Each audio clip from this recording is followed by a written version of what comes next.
Hi guys, welcome to my kitchen. Today I make a pressure cooker Hungarian beef goulash. Okay, I'm starting out with my 6-quart electric pressure cooker, and I have it preheated on the heating setting. That's a saute brown or sear setting of your regular pressure cooker. And this is the Costaway one. I did a video on the other day for $43.95.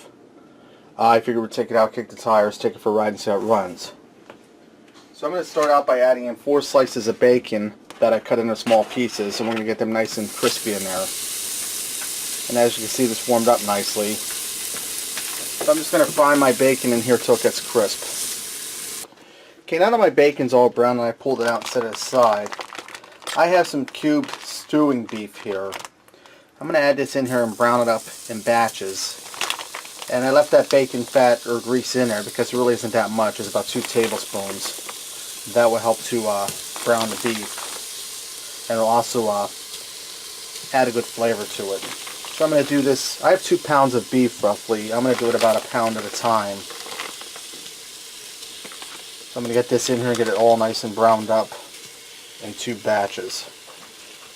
Okay, now that my beef is all brown, I pulled it out. I have 1 onion that I finally diced. I'm going to get that in there. I'm also going to add in 1 teaspoon of caraway seed. And I'm going to add in the equivalent of 2 cloves of garlic. I'm using a pre-chopped, so that's roughly about a heaping teaspoon. I'm doing half teaspoons here. I'm going to continue frying this for a few minutes till the onion starts to soften up. Okay, now that they're fried just for a minute, I'm going to add in 3 tablespoons of paprika. And just use regular paprika or sweet paprika. Don't use smoked for this.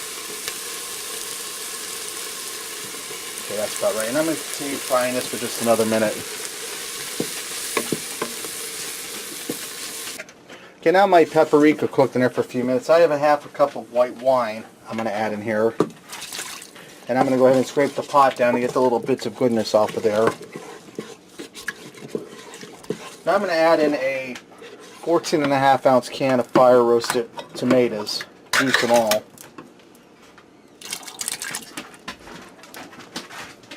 Okay, now I'm going to add in a half a cup of beef broth, and I'm just going to eyeball this. I'm also going to add in about a half a cup of fire roasted red peppers that I diced up. And I'm going to add in 1 potato that I cut into chunks. And what this is going to do is that's going to help thicken it up in the end. And that's my pressure cooker shutting off. That's alright. Okay, I'm going to add in 1.5 teaspoons of salt, some black pepper, and this is pretty much just the taste. I'm going to go for about 1/2 teaspoon. I'm going to add my beef and my bacon back in.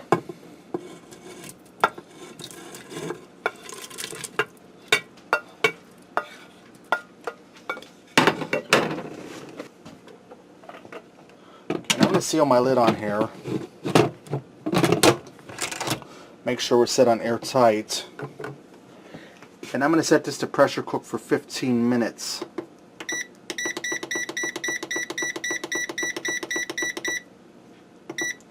Now when my 15 minutes are up, I'll let this naturally release the pressure.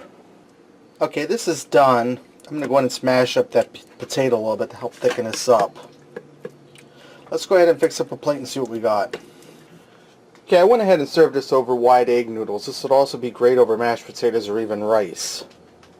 Now getting back to the pressure cooker, for $43.95, I think it was, that's not a bad deal and it's working pretty good. So if you want to check that out, go to my video I just posted the other day, a pressure cooker under $45. Okay, there you have it. Pressure cooker Hungarian beef goulash. Give this a try. Thanks for watching, and until next time, I'll see ya.